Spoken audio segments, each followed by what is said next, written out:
The Global Latin Factor Podcast.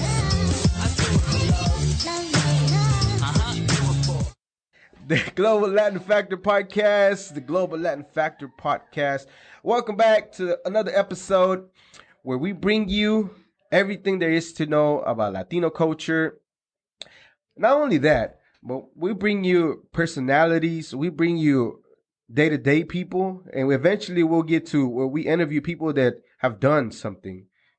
They are Latino, that, you know, maybe globally they're not doing something, but at the end of the day, it's good to honor people and celebrate people for their accomplishment, whether a firefighter, whether they're own their own business, or whatever the case might be. And I feel it's still important to touch up on real life people and real life people that we deal day to day. And those are some of the things that we're also going to bring you. So, of course, you can stop by and learn a little bit about history of the contributions, food, culture, music. But at the same time, you might listen to a story about somebody that came from whatever, but all of a sudden they do a much better and the struggle they had to go through to get there. What do you think about that? That's very interesting, and I'm excited to learn all this information. All right. So real quickly, I like your giggle. What? I like your giggle. I swear, you be giggling all day, but it's cool to have that giggle.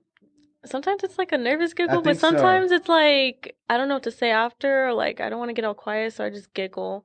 Or That's cool. I like that. Keep doing that. I feel like your story could push somebody or can bring eyes to something that they might have gone through, and they could, get through it as well. Yeah. So I'm young still, I'm only 22, but I feel like I'm very wise just because of everything I've been through. Mm-hmm. But I didn't have a hard life. Like, my parents, they weren't together, but they loved me. Like, they spoiled me. They wanted the best for me. They worked hard to give me everything that I wanted. But I was trying to run away from home, basically, so I left for college. I was just like, I'm not coming back. I left for college and I didn't come back home. I moved out, and living on your own or with a roommate or somebody, an ex, boyfriend, girlfriend, whoever, your significant other, it's kind of hard. It's hard because you do struggle. I remember I used to live in the hood. Right.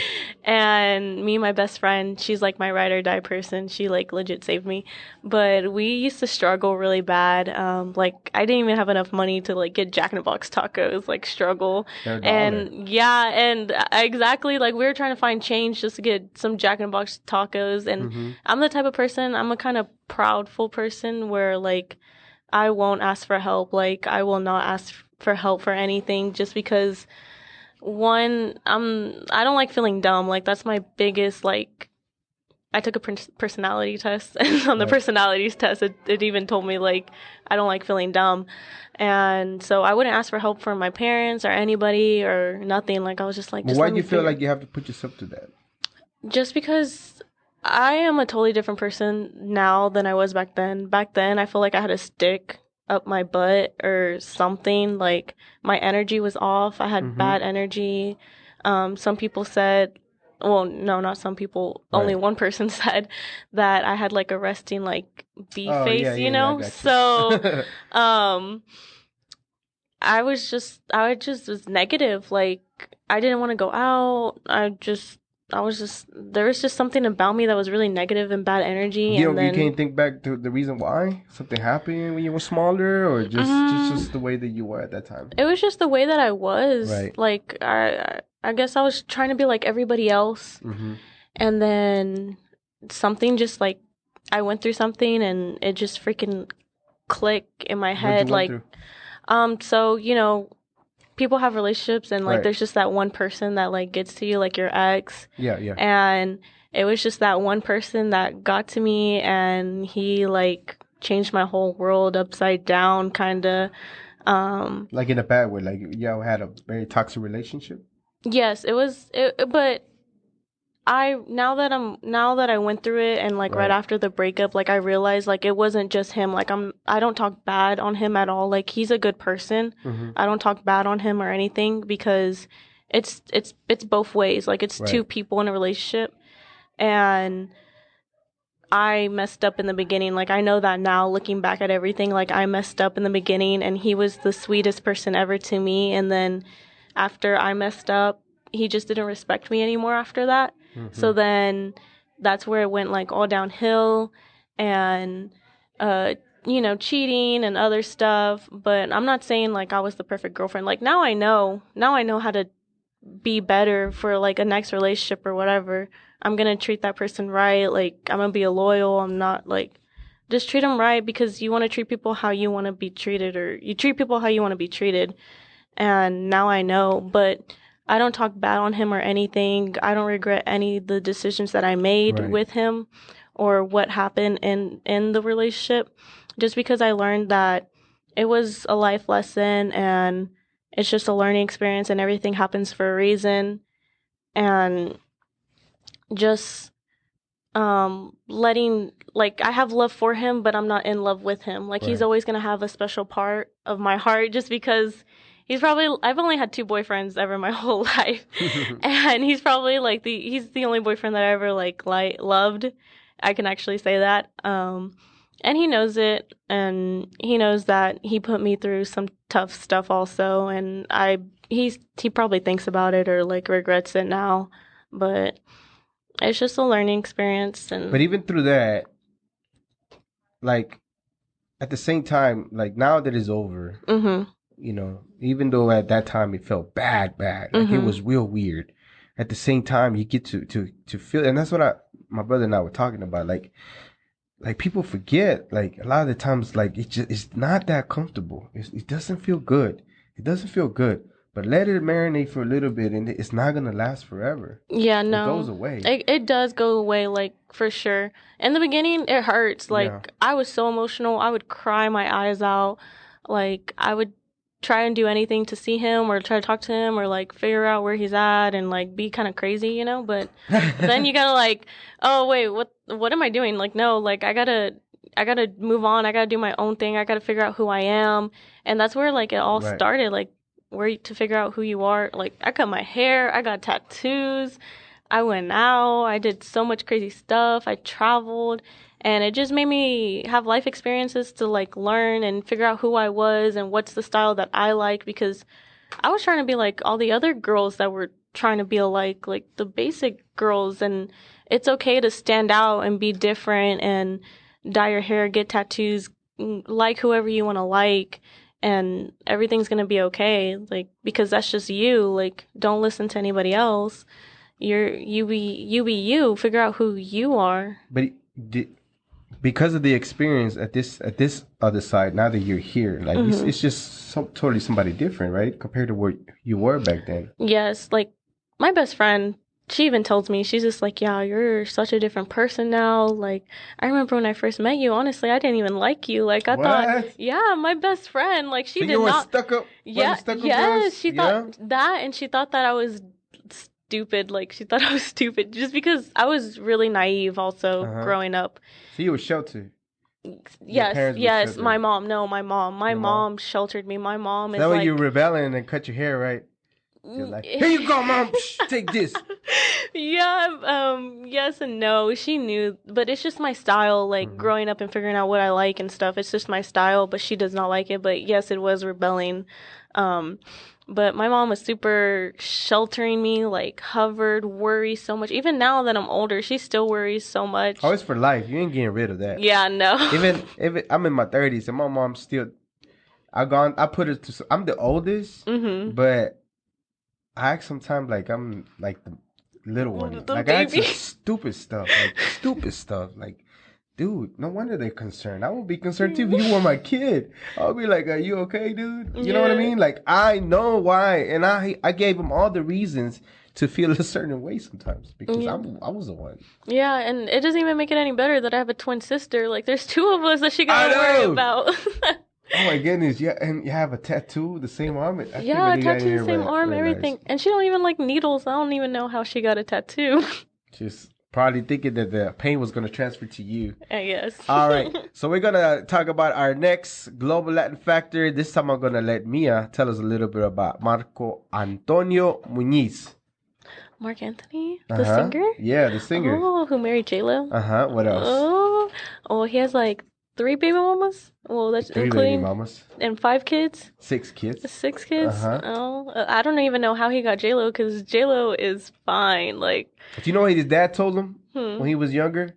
He what? said, "We're ugly. You need to work. You need to learn how to work on your personality." I swear, that's what he said in an interview. He said, "Boy, we're ugly. You need to learn how to work on your personality," and that's how he got J-Lo. Because J-Lo, she's everybody inspired to be like her. Like when I'm 40 something years old, like I want to look like And she her. like almost 50 now. What is she? How old is J-Lo now? She's almost 50. I think she's in her 50s, bro. She's not 40 no more. 40 was like 10 years ago. She gotta be like 47. I think Alright. like 47. What else did you learn about Mr. Marc Anthony? 51. Not even in her 40s. Oh, 40s were wow. like 10 years ago. Oh my goodness. Oh wow, no. Yeah, I he mean, has 6 kids. He had 3 baby mamas. He was married 3 times. What else did you learn about Mr. Marc Anthony? besides liking his music. Yeah. What's your favorite song about him? Oh, I don't know. I'm not really good at like knowing the title of the songs. Yeah. But like I Vivir can mi like vida. I can but I can like hum it or whatever, you know, just You know, that song was the actual last song of that record for that album. He wasn't gonna put it. Somebody brought it to his attention, and then he took it over to his producer. Hey, look at this. It's not really my style, but I think we can do something with it. The album was already finished, mm-hmm. and then they worked it in there, did that song, and it became the hit. Like freaking major hit. I love that song. like everyone knows that song, and everyone knows that that's Marc Anthony's But song. Okay? So I know that you know a little bit of Spanish, but it says like vivir mi vida, like live my life. Mm-hmm. I'm gonna laugh, I'm gonna dance, I'm gonna cry, I'm gonna do all this, Mm-hmm. and I'm just gonna live my life. And that's the song, and that's like everybody's anthem in any type of situation that you're going through. It could be your anthem for your life. And that song is nice. It's well done. Everything sounds really good, and it's like, man, that song is awesome. What else did you learn about Mr. Marc Anthony? Let me read out my notes. That's why I'm here. You're supposed to teach me. What are you talking about? We're supposed to help me out. I did a little bit. All right, so his name is Marco Antonio Muñiz, and no, you're not mistaken. He is named after the Mexican singer Marco Antonio Muñiz, and he goes by the stage Marc Anthony. He is an American singer, even though he has Latino descent, which is Puerto Rican. He's a songwriter, actor, executive producer, television producer, philanthropist. And okay, so he was more into freestyle, house music, Motown, hip hop, disco. That's what his thing was. Ooh, when he was house coming in music. as an artist, he started singing when he was 3 years old. So his dad used to take him to a club and sing it when he was 3. 3? Yes, Oh. and he almost stopped singing at 5. You know why? Because his dad was like pressuring him? Nope, Oh. because he sang so good that women used to cry. So at 5 years old, if you're singing and you see people cry, you're really like, I don't want to make them cry. But there was kind of joy because the way that he was singing was so beautiful that you just can't help but, like, it takes some kind of talent to have you sing and then project like tears to your eyes. So grown people. Especially at 5 years old. You He know, was and probably that- like a cute little kid just Exactly. singing his little heart out. And that's exactly what he was saying. Like, I don't want to do this, man. And then his dad is trying to take it. No, it's not a bad thing. They're just emotionally, they're happy. That's how They're connecting with you. Exactly. But at 5 years old, like, you see him crying. I'm like, okay, what the hell's going on with y'all? Oh, you are scaring me. Okay, so again, his direction, he was trying to work freestyle, all this type of music. He didn't have in mind to do, but one of his friends play one of Juan Gabriel's song, which is a Mexican artist too, a Mexican composer, singer. Y conoce de mí, I believe. Let me see. Abrázame muy fuerte. So one of his friends played a Juan Gabriel song, Abrázame muy fuerte, and he heard the song. I believe it's Abrázame muy fuerte. And for whatever reason, he said he saw lights and all kinds of stuff, and he had the urge to record that song. So he got out the phone, called his manager. He said, "I need to record this song." Like, but it's already Juan Gabriel's song. Like, okay, well, we just make a salsa. And he never done salsa. He was around it, but his thing was other stuff. He wanted to do house music and all that. And then they went ahead and did that song in salsa. And then that's from that moment, when he decided, when he listened to that song, and whatever grew in his heart to say, this is what's going to be what I'm going to do, then from then on, he's now known as the King of Salsa. Marco Antonio, the King of Salsa. From that one moment, you know what I mean? That's crazy to me. That one song, Mexican song too, and all of a sudden you just become what you are. And he had a lot of hate for people that were like purists, salsa purists, because a lot of the typical salsa like elements that he had, the clave and all this, that he wasn't using them. You know, him and his producer were just so naive about salsa. They didn't know like how it go, but you know, they had this thing like, okay, well, we don't know, but we're still gonna do it. You know, no matter what, we're still gonna go ahead and get to it, and we did. What do you think about that? I mean, all I think about is like his dance moves. You know how to salsa? I'm a good follower. Like, I love dancing. Like, I'm being so serious. I love to dance. It can be anything, like country, two-stepping. It could be like norteñas, even though I'm not good at it, honestly. I'm a good follower. I'll follow really good. You ladies have the easiest job ever. Because I took some classes in salsa, so I know a little bit. But it's so much easier to just be led than to lead in salsa or just any dancing. It's hard. And I see why it's a difficult thing to do, like being able to be salsa. Okay, so he got a lot of criticism. So he was born in New York. So he's from New York. He's American. His parents are from Puerto Rico, right? So he got a lot of heat when he sang "God Bless America." He sang at an all-star game. He got a lot of criticism from people. Like, why are they having him sing him? I'm like, because he's American? Duh. Yeah. Not to mention, it's God Bless America, so it's not the anthem, right? Not to mention that particular song was written by a Russian Jew immigrant. And it was taken from him and made to what it is, and we made it a song here in America. Why are we always taking stuff? I'm just saying. Why would we want to be mad at the guy, an American guy that doesn't, to certain people's ignorance, doesn't fit the mold of what an American should be? But man, we're everything. We're everything. We're all kinds of colors. Everything under the rainbow. You know what? I feel like the only way that we're gonna be unified is that, like that if we ever get attacked by aliens. And they're coming to take us over, and we all have to align. Hey, we gotta work together. No, but everyone might be like, it's all fight to the finish. Like the weaklings, like y'all fend for yourselves, and like. I'm telling you, Latinos, they can get down. We're gonna discuss about some war heroes here in the U.S. and different things like that. Cause we can get down, we throw down, we ain't going. We're not ready. We take up a fight. We're not fighting. The weakest link. We're not. And certain people are just not gonna make it, no matter how many guns you have. I'm sorry. If you don't know how to survive, you're just not gonna make it. He has Grammys for days. 6-time Latin Grammy winner, sold over how many million of records do you think? 12. You looked at my screen. I'm gonna turn my screen this way. 12 million records all around the world. He rich. 12 million records all around the world. Oh, yeah, he rich. Oh, he does well for himself. Well, he does got 6 kids. So, child support be up the behind. He got twins. Huh? Yeah, he does got twins. With J-Lo, right? Yeah, look at that. What else did you learn about Mr. Marc Anthony? Nothing more? Nothing really. Man, I'm just obsessed with J-Lo.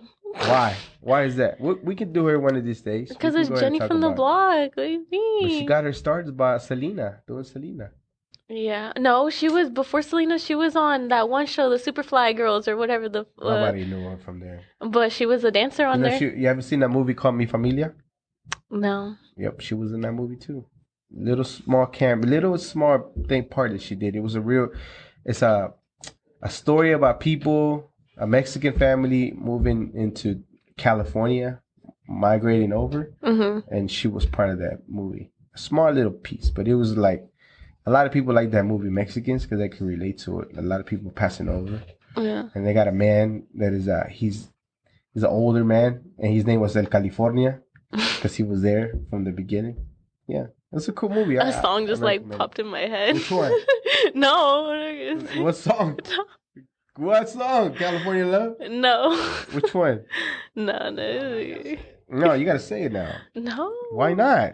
No, because it's like a corrido song. ¿Cuál? I just know how to spell it out, and I just know the beginning of the song. But like, I can sing the song whenever the song is on the radio, or like not on the radio, but whenever I have it in my playlist playing. You can't sing it right now? No. No, why not? Don't be shy. Oh, I can't. Don't be shy. Somebody you want to hear it? I know you want to hear it. Right? Go ahead. No. ¿Cómo va? No, I can like hum it. It's like. Dun, dun, dun, dun, dun. That's it. That's all I got. I know exactly what song you're talking about. So there you have it, Mr. Marc Anthony, named after a Marco Antonio Muñiz, a famous singer, American, from Puerto Rican family. So that's another thing that chews me out, right? So Puerto Ricans are Americans, right? So technically, even if he was born in Puerto Rico, he would still be American. And they still gave him hell for singing, even though he was born here. Oh my goodness, people! So you know what I'm saying? I just like aliens come over here, just link us together. Let us be one. You know what I mean? And the weakest linked shall not make it. All right. Any other final thoughts? Would you name your kid after like a famous artist like that? So, I was telling Carlos that I watched this movie called Captain Fantastic, and I recommend it because it's pretty cool. So the dad and the mom raised their kids very different way than everybody else, which I kind of like certain ways that they were raising them, but they said that their kid was so unique that they gave them unique names, not like a John, not like a Jose, none of that. Just they made up their names because they were so unique. Like, 'cause it is true, you are unique. 1 in 7 billion people. I mean, again, I know the odds are different, but still, 1 in 7. You're 1 of 7 million people. You're just so unique. You don't even realize it, you know. And then everybody wants to copy everybody. Look cookie cut, just like the same thing. Like, why? Yeah. Imagine everybody was the same. It would be boring. Everybody was the same color. It would be so boring. You know. Yeah, it would be boring. It would be very boring. But what's with like guys like naming like their daughters after like their movie crush girl or like famous girl crush or whatever? Weird. They have mommy issues or something. They have to have. Come on, no way. You wouldn't name your kid after someone I would famous? name her a unique name. I already have my daughter's name picked out. What is it? I can't tell you. Oh, okay. You might steal it. What? Yeah, I can't tell you. But I do already have it picked out. That's good. Yeah. What about you? Oh no, I don't know if kids are in my future. Okay. Well, I have a kid in my future one day, a baby girl, and I already have her name picked out. What if you have a boy? I'll have to work on that name. It'll have to be a different name. So I haven't seen a boy yet, so I'm thinking more of a girl. But eventually, if a boy comes around, then I'll have to. So I'll have an alternative name.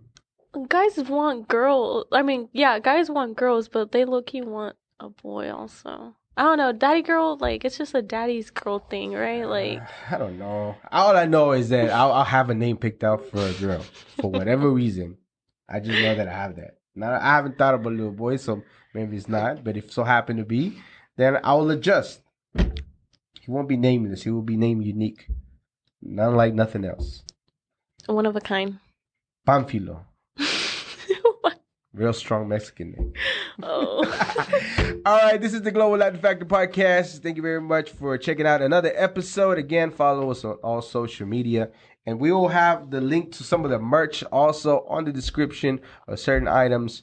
And again, we appreciate you very much. This is your stop to learn about Latino culture. We bring you personalities. We bring you people that made a difference in the world. We bring you food, music, and everything else in between. Until the next episode, I'm Crispin Valentina, and this is Mia. Ya. Todos en este país.